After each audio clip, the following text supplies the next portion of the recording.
Peptides are one of the most talked about tools in longevity right now, and also one of the most misunderstood. They are powerful tools, and they're not shortcuts. So if you're curious but also cautious, this video is for you. I'm Dr. Chelsea Iles.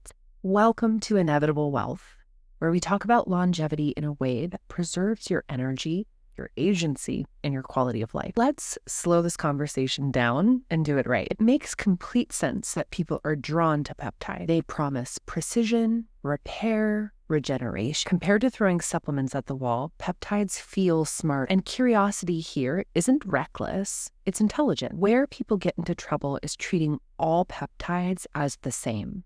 They're not. Peptides are a massive category ranging from regulated medical therapies to unapproved products sold online for research purposes. Without context, people are left guessing.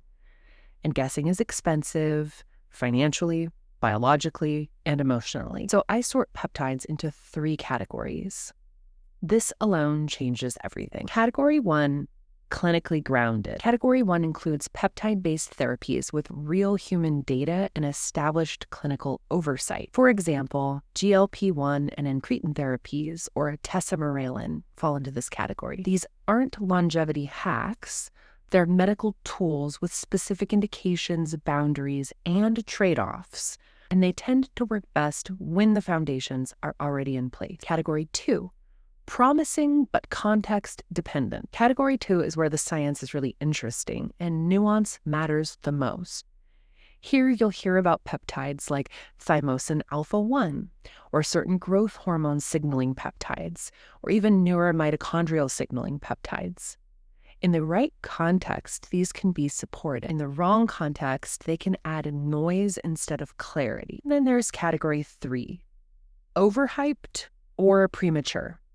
Category 3 is where most of the internet hype lives. This is where you'll hear names like BPC 157, TB 500, or multipeptide stacks. These compounds are biologically active, but often marketed far beyond what we actually know about long-term safety, purity, or downstream effects. In other words, it's very experimental. This is also where people most often use advanced tools to compensate for basic instability. Here's the principle that really matters. Peptides don't replace sleep.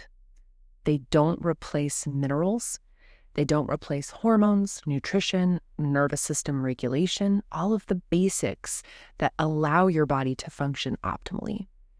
They amplify what's already there. Advanced tools don't fix basic instability. So before considering peptides, ask yourself this: is my energy relatively stable day to day? Is my sleep restorative? Do I feel regulated or am I constantly pushing through? If those aren't in place yet, peptides won't create longevity. They can distract the signal and delay the basics that actually stabilize your system. Because this particular topic is very nuanced, I've created a written resource, a blog post, that breaks these peptide categories down clearly for you without hype and in their correct context.